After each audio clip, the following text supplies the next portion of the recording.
हमारी मीटिंग में कल ही जो मासिक मीटिंग होती है एक महिला आयोग की, उसमें हम लोगों ने यह डिसाइड किया है कि पिंक टॉयलेट्स में जो आप बता रहे हैं काफ़ी सारी कंप्लेन मिली कमीशन को कि वहाँ पे जो सफाई कर्मचारी हैं वो काफ़ी बार जो है ऐसा देखने में पाया गया है कि कहीं कहीं पर मेल स्टाफ है। तो अगर इस तरीके की जो कंप्लेन है तो उसका हमने संज्ञान लेते हुए इस तरीके का एक सजेशन दिया है स्टेट गवर्नमेंट को कि हम जो है वहाँ पे महिला सफाई कर्मचारी नियुक्त करें। और आदरणीय प्रधानमंत्री जी का जो यह स्वच्छ भारत मिशन है और नारी सुरक्षा को लेकर के टॉयलेट का जो अभियान है उसमें जो है जो प्रदेश सरकार ने पिंक टॉयलेट्स वो करे हैं सभी जनपदों में, सभी इम्पोर्टेंट जगहों पे जो पब्लिक प्लेसेस होती हैं, आपके ट्रांसपोर्टेशन की जगहें होती हैं, वहाँ पे पिंक टॉयलेट्स का जो कॉन्सेप्ट है वहाँ पे अक्सर जो है जब इस तरीके की कंप्लेंट्स आई तो ये हमारा एक पोलाइट सजेशन है गवर्नमेंट को। मुझे लगता है गवर्नमेंट को इसको एक्सेप्ट करके जल्दी इस पे जो है वो करना चाहिए काम। मैं समझती हूँ कि देखिए टॉयलेट तो देखिए एक ऐसा वो है कि हरी नेचर्स कॉल, पहली बात तो सबसे इम्पोर्टेंट जो है आप कहीं भी पब्लिक प्लेस पे हैं कहीं भी हैं तो महिला कहीं खुले में शौच ना करने का या एक जो है टॉयलेट की व्यवस्था के लिए तो आदरणीय प्रधानमंत्री श्री नरेंद्र मोदी जी ने एक मुहिम छेड़ी। इस पे कितनी सारी अवेयरनेस की फिल्म्स बनी हैं, बॉलीवुड ने भी इसको बड़ा अच्छे से टेकअप किया है। तो अगर हमारे पास जो कमीशन के पास रिपोर्ट्स आ रही थी, जो कमीशन के पास एक तरह से आ रही थी, तो हमारा ये सजेशन है कि जहां भी पिंक टॉयलेट्स हों वहां पे सफाई कर्मचारी महिला हो और जो है वह सुरक्षित महसूस करे और जो है टॉयलेट का भाई एक तरह से जो है सुचारू इस्तेमाल हो, वहां पे ताले न लटके मिलें, क्योंकि काफी बार कई जगहों पर महिलाओं के पिंक टॉयलेट्स पे कई जगह पे ताले पाए गए तो उनको भी लोगों ने कंप्लेंट दर्ज कराया। तो मुझे लगता है इस बात का हमने संज्ञान लिया है। बाकी हमने ये सजेशन दिया है स्टेट गवर्नमेंट को, मुझे लगता है सरकार इस पे तुरंत एक्शन देगी। जी देखिए, हर बार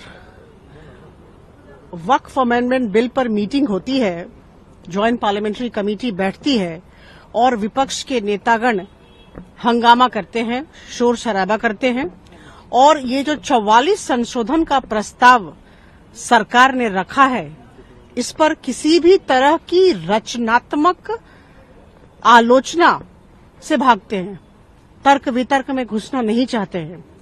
और जहां तक सरकार का सवाल है, सरकार हर एक संशोधन जो प्रस्तावित संशोधन है उसके विषय में कारण के साथ खड़ी है। क्यों इस तरह के प्रस्ताव दिए गए सरकार की तरफ से, मिनिस्ट्री ऑफ माइनॉरिटी अफेयर्स ने ऐसा बिल क्यों उपस्थापित किया, लेकिन ये लोग भागते हैं।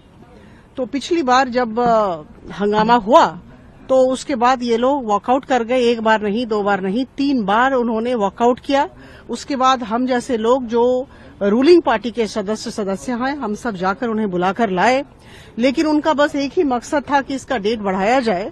उसके बाद काफी देर तक आलोचना हुई, काफी देर तक तर्क वितर्क हुआ, विवाद हुआ और हमारे अध्यक्ष जी ने निर्णय लिया कि बजट सेशन ऑफ 2025 का जो अंतिम दिन होगा उस दिन तक इसकी मियाद, इसकी रिपोर्ट देने की मियाद को बढ़ाई जाए। और ऐसा कहते हुए उन्होंने रेजोल्यूशन पास कराया कि दी report of the JPC will be submitted before Honorable Speaker Lok Sabha for placement in the Lok Sabha and the time will be extended up to the last day of the budget session of 2025। और ऐसा करते हुए उन्होंने लोकसभा में इसे उपस्थापित भी किया और लोकसभा में इसे पास किया गया।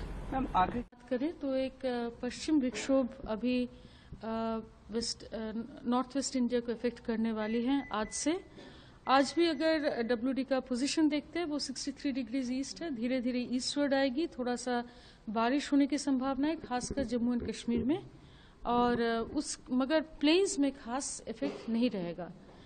तो प्लेन्स में लगभग जो सिचुएशन अभी है ऐसा ही चलेगा। आपका मिनिमम मैक्सिमम टेम्परेचर्स में साफ मौसम के कारण खास चेंज नहीं होगी। शायद मिनिमम टेम्परेचर 1 से 2 डिग्री बढ़ेगी अगले 3-4 दिन में, उसके बाद शायद थोड़ा गिरावट आएगी मगर हम वेट करेंगे। पहाड़ों में भी थोड़ा सा अभी से गिरावट का पॉसिबिलिटी है, मगर अभी भी हम लोग इसको पूरा ही मोर और लेस नो लार्ज चेंज में ही रहेगा पूरा नॉर्थ इंडिया का वेदर। बाकी साउथ इंडिया में साइक्लोन है, ट्रॉपिकल साइक्लोन के कारण बारिश का आज हमने जो अनुमान दिए हैं वो है कि एक्सट्रीमली हेवी रेनफॉल यानी 20 सेंटीमीटर से ज़्यादा बारिश होने की संभावना है, खासकर नॉर्थ कोस्टल तमिलनाडु के डिस्ट्रिक्ट्स में, साथ ही साथ south coastal Andhra Pradesh, south coastal Rayalaseema में भी एक्सट्रीमली हेवी रेनफॉल का आज पॉसिबिलिटी है। कल से बारिश का अमाउंट तमिलनाडु में ऐसा ही रहेगा और मगर थोड़ा इंटीरियर तक पहुंचेगा वो रेनफॉल, और परसों से वो रेनफॉल मोस्टली इंटीरियर तमिलनाडु और केरला में ज्यादा बारिश रहेगी। पर्टिकुलरली दिल्ली की बात करें तो क्या कोई वेदर में चेंज देखने को मिलता है? दिल्ली में अभी जैसे मैंने बताया कोई खास डीप पश्चिम विक्षोभ नहीं है। इसके कारण से हमारी उम्मीद है कि दिल्ली का वेदर में खास चेंज नहीं आएगी। मैंने जैसे बताया कि 1 डिग्री 2 डिग्री बढ़ सकती है, मगर वो नो लार्ज चेंज के अंदर रहेगी। उसके आगे जैसे आपका आज से लेके 5वें दिन यानी कि 4th और 5th को उम्मीद है कि थोड़ा गिरने का संभावना आ रहा है, मगर हम ओवरऑल नो लार्ज चेंज में ही कवर कर रहे हैं। विंड स्पीड भी मतलब ज्यादा नहीं है? विंड स्पीड भी अभी नहीं है। विंड स्पीड अभी मॉडल्स में थोड़ा दिखा रहा है कि 4-5 तारीख तक थोड़ा सा विंड स्ट्रेंथन होगी, मगर वो भी फोरकास्ट है, तो हम थोड़ा वेट करके उसका നമ്മൾ പോരാടിക്കൊണ്ടിരിക്കുകയാണ്. We are fighting against the BJP that has no rules, that has no respect for democracy, no respect for the constitution. നമ്മളുടെ എതിരിടുന്ന ബിജെപി എന്ന് പറയുന്നത് ഈ രാജ്യത്തെ ജനാധിപത്യത്തെ ബഹുമാനിക്കാത്ത, ഈ രാജ്യത്തെ ഭരണഘടനയെ ബഹുമാനിക്കാത്ത, ഓരോ നിയമങ്ങളും അനുസരിച്ച് പ്രവർത്തിക്കാത്ത ബിജെപിക്കെതിരെയാണ് നമ്മൾ പോരാടുന്നത്. You can see yourselves, we have been asking them to discuss with us in Parliament, to have a discussion on some issues, and for fear of that discussion, Parliament has not functioned for the last 1 week because they are afraid to even discuss certain issues. നിങ്ങൾ കണ്ടിട്ടുള്ളതുപോലെ ഞങ്ങൾ ബിജെപിയോട് ഒരു ചർച്ച നടത്താൻ ആവശ്യപ്പെടുകയാണ്, പക്ഷെ അവർ സമ്മതിക്കുന്നില്ല. ആ ചർച്ച നടത്താനുള്ള ഭയം കാരണം കഴിഞ്ഞ ഒരാഴ്ച പാർലമെന്റ് നന്നായി പ്രവർത്തിക്കാൻ അവർ സമ്മതിച്ചിട്ടില്ല. They have a negative and destructive agenda, and we have to fight it with our strength, our courage, and our positivity. അവർക്ക് വളരെയധികം നാശോന്മുഖമായ, നശിപ്പിക്കുന്ന, നിഷേധാത്മകമായ ഒരു കാര്യപരിപാടിയാണ് ബിജെപിക്കുള്ളത്. അതിനെ നമ്മുടെ ധൈര്യം കൊണ്ട്, ശക്തി കൊണ്ട്, നമ്മുടെ പോസിറ്റീവായ ചിന്തകൾ കൊണ്ട്, നമ്മുടെ നന്മ കൊണ്ട് നമ്മൾക്ക് അതിനെ എതിരിടേണ്ടിയിരിക്കുന്നു. They speak of division, we speak of unity. അവർ വിഭജനത്തെ പറ്റി സംസാരിക്കുന്നു, നമ്മൾ ഐക്യ. आज दिल्ली के हाल बहुत ही ज्यादा बदहाल हो चुके हैं। आप किसी अमीर कॉलोनी में चले जाइए या किसी गरीब स्लम एरिया में, हर जगह सड़कें टूटी पड़ी हैं, कूड़े के बड़े बड़े पहाड़ इकट्ठा हो गए हैं और जल भराव हो रखा है। मैं कालकाजी विधानसभा गई, जो कि मुख्यमंत्री साहिबा की अपनी विधानसभा क्षेत्र है। वहां हालात इतने बुरे हैं कि सारी की सारी सड़कें टूटी पड़ी हैं। हर दिन कई बुजुर्ग, कई बच्चे वहां गिर रहे हैं, उन्हें चोटें आ रही हैं। वहां पे इतना बुरा हाल है कि अगर कोई महिला प्रेग्नेंट है या किसी को कोई मेडिकल इमरजेंसी हो जाती है तो एम्बुलेंस तो अंदर आना बहुत दूर की बात है, गाड़ियां तक अंदर नहीं आ रही। और मुख्यमंत्री साहिबा बता रहे हैं कि वहां झांक कर तक नहीं देखती। मैं पिछले 20 साल से दिल्ली में जमीन पे काम कर रही हूं।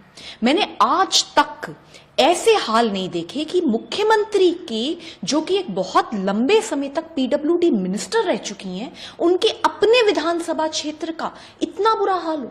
तो मैं आतिशी जी को एक बात कहना चाहती हूं, ये जो रोज रोज प्रेस कॉन्फ्रेंस करती हैं, दिन में कई प्रेस कॉन्फ्रेंस करती हैं, बड़े बड़े झूठ बोलती हैं, बड़े बड़े वादे करती हैं, ये करना बंद करें। कम से कम अपने एरिया, अपने विधानसभा के लोगों से जाकर मिलें, उनका दर्द समझें, उनकी समस्या में उनको रिलीफ दिलाएं। अगर ये अपने ही विधानसभा क्षेत्र के हालात नहीं सुधार सकते तो ये बाकी दिल्ली को कैसे ठीक करेंगे? कैसे दिल्ली लंदन और पेरिस बनेगी? भारतीय जनता पार्टी के नेता लगातार हर राज्य में रैलियां करते हैं, पद यात्राएं करते हैं, उन पे कभी हमले नहीं होते, उनके किसी काउंसलर पे भी हमले नहीं होते। अरविंद केजरीवाल जी के ऊपर लगातार हमले हो रहे हैं, नागलोई के अंदर वो जिससे फिरौती मांगी गई उनके पास गए तो भारतीय जनता पार्टी ने हमला किया। उससे कुछ दिनों पहले छतरपुर में उनके ऊपर हमला करने की कोशिश हुई। लगातार हमले अरविंद केजरीवाल जी के ऊपर किए जा रहे हैं। दिल्ली के अंदर फिरौतियों की कॉल्स आ रही हैं, व्यापारियों के ऊपर, दुकानों के ऊपर, गोदामों के ऊपर, शोरूम्स के अंदर गोलियां चल रही हैं। ग्रेटर कैलाश के अंदर मर्डर हो रहे हैं, पंचशील पार्क के अंदर मर्डर हो रहे हैं। पूरी तरीके से कानून व्यवस्था दिल्ली की चौपट हो गई है और केंद्र सरकार और केंद्रीय गृह मंत्री किसी काम के नहीं है। देखिए, हम लोगों ने तो सरकार को शुभकामनाएं दी थी और सफल कार्यकाल के लिए हमारी इच्छा भी है कि वो सफलता से अपना कार्यकाल पूरा करे। लेकिन जिस तरीके से यहाँ आप देखिए राजनीतिक रूप से मारकाट मचा हुआ है, कैबिनेट के बर्थ के लिए उप मुख्यमंत्री का डिमांड किया कांग्रेस ने और उसको झारखंड मुक्ति मोर्चा ने मना कर दिया। तो यहाँ पे जो जनता के हित में बात होनी चाहिए वो फोकस हटा हुआ है। यहाँ किसको कितना बर्थ मिलेगा, झारखंड मुक्ति मोर्चा के फॉर्मूला जो तय कर रही है उसके हिसाब से तो कांग्रेस 3 बर्थ पे रह जाएगी, राजद को 1 भी बर्थ नहीं मिलेगा। तो क्या सारे 10 मंत्री जो हैं वो झारखंड मुक्ति मोर्चा के होंगे? तो ये अभी सरकार की शुरुआत ही हुई है और ये आपसी खींचातानी दिखने लगे। तो ये हमेशा होता है, इंडी गठबंधन का जहां सरकार बनती है इनको नीति सिद्धांत से कम मतलब होता है। ये इनके प्रक्रिया सत्ता में आ जाते हैं और उसके बाद इनका असली चेहरा दिखना शुरू हो जाता है। मतलब आप ये कह रहे हैं कि खबर भले बाहर नहीं आ रही है लेकिन अंदर भयंकर मनमुटाव चल रहा है मिनिस्ट्री ऑफ पोस्ट को लेकर। देखिए, बिल्कुल कांग्रेस के बड़े नेता हैं सुबोध कांत सहाय, केंद्रीय मंत्री भी रहे हैं। उन्होंने स्पष्ट तौर पर कहा था कि भाई हमें जो है उप मुख्यमंत्री का पद देना चाहिए। झारखंड मुक्ति मोर्चा ने इससे इनकार किया और उसके बाद खबरें आई कि मुख्यमंत्री जी 11 मंत्रियों के साथ शपथ लेंगे। इस पे सबों ने हामी भरी, लेकिन अचानक मुख्यमंत्री अकेले शपथ लेते हैं। तो कहीं ना कहीं तो कुछ ना कुछ गड़बड़ है और ये तो पूरी सरकार को बड़ा मैंडेट मिला है। तो फिर इसमें क्या चीज़ है, क्या चीज़ का प्रॉब्लम है? बस प्रॉब्लम यही है कि जिस सबको लगता है कि किसकी कितनी ज़्यादा हिस्सेदारी हो कैबिनेट में। मुझे लगता है सरकार ने सबक नहीं लिया है अपनी पिछली गलतियों से। 5 वर्ष जनता ने इनको फिर से मैंडेट दिया है। हालांकि पिछला 5 वर्ष इनका ऐसा बीता था जो झारखंड के लिए काला धब्बा ही था, लेकिन चलिए जनता का मैंडेट मिला तो हम भी सम्मान करते हैं। उम्मीद थी कि मुख्यमंत्री जी नई शुरुआत करेंगे, लेकिन ये होता दिख नहीं रहा। अब आते हैं आईएनसी नेशनल प्रेसिडेंट मल्लिकार्जुन खड़गे के स्टेटमेंट पर। उन्होंने मीटिंग में कल कहा कि आपस में हम लड़ते हैं, एक दूसरे के खिलाफ जो खुल के बयानबाजी करते हैं, पब्लिक डिस्कोर्स पर चीज़ें आती हैं, उससे हमें नुकसान होता है। हम जब तक यूनाइटेडली यानी कांग्रेस जब तक यूनाइटेडली नहीं लड़ेंगे तब तक अपोनेंट को कैसे हराएंगे। साथ ही उन्होंने ये भी कहा कि कब तक जो क्षेत्रीय नेता हैं वो बड़े नेताओं पर डिपेंड करते रहेंगे। राज्यों में जो चुनाव की तैयारियां हैं वो कम से कम 1 साल पहले से शुरू हो जानी चाहिए। अब देखिए, खड़गे साहब पता नहीं अपने पार्टी का पुराना इतिहास नहीं देख रहे हैं। इन्होंने तो कभी भी क्षेत्रीय दलों को उभरने नहीं दिया, क्षेत्रीय नेतृत्व को अपने पार्टी का उभरने नहीं दिया। यहाँ तो सिर्फ एक ही परिवार के आसपास इनकी राजनीति जो है वो पिछले 60 वर्षों से टिकी रही, वो गांधी परिवार था। कोई भी क्षेत्रीय नेता जो थोड़ा बहुत भी बढ़ना चाहता था तो उसका क्या हश्र आप देखें। जो माधवराव सिंधिया की बात करें, जितेंद्र सिंह की बात करें, सचिन पायलट ने भी लगभग पार्टी छोड़ी दी थी। तो इनके जितने बड़े नेता थे क्षेत्रीय स्तर पे जिनका पकड़ था, सबको इन्होंने कट टू साइज करके रखा। तो मल्लिकार्जुन खड़गे साहब हर एक हार के बाद कांग्रेस के आला नेता लगता है उसी लूप में वही रिकॉर्डेड मैसेजेस जो है वो फिर से बोलते हैं कि भाई इंट्रोस्पेक्शन करना चाहिए, पार्टी में आंतरिक डिसिप्लिन होना चाहिए। पर ये कब तक? 3 बार ये केंद्र में हार चुके हैं। अगर आप पूरे देश का नक्शा देखें तो बमुश्किल 2-3 राज्यों में ये बच गए हैं, एक आध राज्य में सहयोगी के साथ बचे, लेकिन फिर भी कांग्रेस ने सबक नहीं लिया। हम भी चाहते हैं, सबसे पुराना दल है, एक सशक्त विपक्ष की भूमिका में सब जगह रहे, लेकिन अगर यही सशक्त नहीं होना चाहते तो हम इनको हाथ पकड़ के तो आगे नहीं बढ़ा सकते। एक बंगाल और झारखंड के बीच में थोड़ी सी तानातनी दिखाई दे रही है। बंगाल सरकार ने झारखंड में आलू की सप्लाई रोक दी है, इसको किस तरह से देखते हैं? देखिए, ममता बनर्जी जी आई, शपथ में शरीक हुई और जाते जाते झारखंड को रिटर्न गिफ्ट दे दिया। उन्होंने जो आलू लदे ट्रक थे जो वेस्ट बंगाल से झारखंड इंटर कर रहे थे, सब पर रोक लगा दी और उससे झारखंड की कीमतों में, आलू की कीमतों में जबरदस्त उछाल आया है। जनता त्राहिमाम कर रही है महंगाई से। तो मुख्यमंत्री जी ने अभी तक इस पर कोई पहल नहीं की है। सिर्फ 2-3 दिनों के अंदर में आलू की कीमतों में 5 से 6 रुपए प्रति किलो का उछाल आया है। तो मुख्यमंत्री जी के शपथ में आने के तुरंत बाद ममता बनर्जी जी का ये रिटर्न गिफ्ट समझ से परे है। हमें लगता है कि मुख्यमंत्री जी को सीएम टू सीएम इस मुद्दे को उठाना चाहिए, क्योंकि ये आम लोगों से जुड़ा मुद्दा है और इससे जनता परेशान हो रही है। यह विवाद अभी कोर्ट में है। कोर्ट ने अभी नोटिस इशू किए हैं। उसके बाद कोर्ट तय करेगी कि सर्वे के विषय में जो कुछ कोर्ट कहे उसका सबको पालन करना चाहिए। और इस प्रकार के पहले भी कई जगह हुए हैं, तो कोर्टों के आधार पर निर्णय हुआ है, तो जो कोई निर्णय होगा कोर्ट के अनुसार निर्णय होगा। अभी कोई फैसला नहीं हुआ है, लगातार बयानबाजी चल रही है इस पूरे मामले में। मेरा इसमें सभी से आग्रह है कि इस पे राजनीति न की जाए और इसको कोर्ट का है तो कोर्ट तय करने दें, और कुछ लोगों के भावना है तो कानून के अनुसार उसका समाधान होना चाहिए। ये सत्य है कि 1100-1200 साल में कई श्रद्धा के केंद्र इधर उधर हुए हैं। उन केंद्रों पे निर्णय कोर्ट को करने दें और सभी उसका पालन करें और इसमें राजनीति न करें। देखिए, समाजवादी पार्टी के मुखिया अखिलेश यादव जी को अपने गिरेबान में झांकना चाहिए। संभल की जो घटना है ये समाजवादी पार्टी के संरक्षित अपराधियों की देन है। जो संभल के अपराधी हैं वो सब समाजवादी हैं। अखिलेश यादव जी को प्रदेश की, देश की जनता से माफी मांगनी चाहिए। हर स्थिति में हम वहां कानून के राज को मेंटेन करेंगे। और समाजवादी पार्टी के जो सांसद विधायक आपस में सिर फटौवल कर रहे हैं, अखिलेश यादव जी को पहले अपनी पार्टी को संभालना चाहिए, फिर कहीं राजनीतिक बयानबाजी करनी चाहिए। और ये उसको राजनीतिक पर्यटन समझ रहे हैं। हर स्थिति में हम प्रदेश को कानून का राज और बढ़िया देने वाले हैं और अपराधियों पर और कड़ाई की जाएगी। अंकुश सब लोग वहां जा रहे हैं, मीडिया जा रही है, लेकिन हम ही लोग को जाने नहीं। देखिए, समाजवादी पार्टी ऐसी जो घटनाएं हैं उनको राजनीतिक पर्यटन की दृष्टि से जाते हैं। समाजवादी पार्टी को पहले अपना घर संभालना चाहिए। वहां के सांसद विधायक आपस में सिर फटौवल कर रहे हैं और जो संभल के अपराधी हैं सब समाजवादी हैं। देखिए, हर स्थिति में हम कानून व्यवस्था को मेंटेन करेंगे। में जो घटना घटित हुई, उस घटना के अगर मुख्य अपराधी के रूप में देखा जाए तो वह समाजवादी पार्टी है। उपचुनाव में समाजवादी पार्टी की जो करारी पराजय हुई है, जो उनको जख्म लगा है, वह जख्म वो भुला नहीं पा रहे हैं। प्रतिनिधि मंडल समाजवादी पार्टी के माध्यम से भेजना यह एक नौटंकी है, वोट बैंक साधने की राजनीति है। समाजवादी पार्टी का सुपड़ा साफ होता जा रहा है, उनका वोट बैंक खिसक गया है। मैं श्री अखिलेश यादव जी और उनकी पार्टी के जो बचे खुचे सांसद विधायक हैं, कहूंगा अपनी पार्टी संभालो और संभल का माहौल या उत्तर प्रदेश का माहौल खराब करने की कोशिश मत करो। और जिस प्रकार से संभल की घटना घटित हुई है वह कोई दंगे की जैसी स्थिति नहीं, वो समाजवादी पार्टी के सांसद और समाजवादी पार्टी के विधायकों के द्वारा जो वर्चस्व की जंग है कि मेरा वर्चस्व ज्यादा है कि तेरा वर्चस्व ज्यादा है, वह वर्चस्व की लड़ाई है जिसके कारण से संभल में ये घटना घटित हुई है। अन्यथा कोर्ट के आदेश से शांतिपूर्ण ढंग से कमीशन की कार्रवाई हो रही थी। उसमें इस प्रकार के विवाद को पैदा करने का प्रयास करना यह पूरी तरह से गलत था। मामले की न्यायिक जांच हो रही है और न्यायिक जांच के बाद जो निष्कर्ष निकलेगा, जो स्पष्ट प्रतीत हो रहा है कि समाजवादी पार्टी के नेताओं के, विधायकों, सांसदों के वर्चस्व की जंग और श्री अखिलेश यादव जी की खिसियानी बिल्ली खंबा नोचे उपचुनाव में पराजय का दर्द नहीं भुला पा रहे हैं। 2027 के सत्ताधीश बनने वाले थे और 47 तक उनको कोई आगे भविष्य दिखाई नहीं दे रहा है। इसलिए इस प्रकार की हरकत करना बंद करें।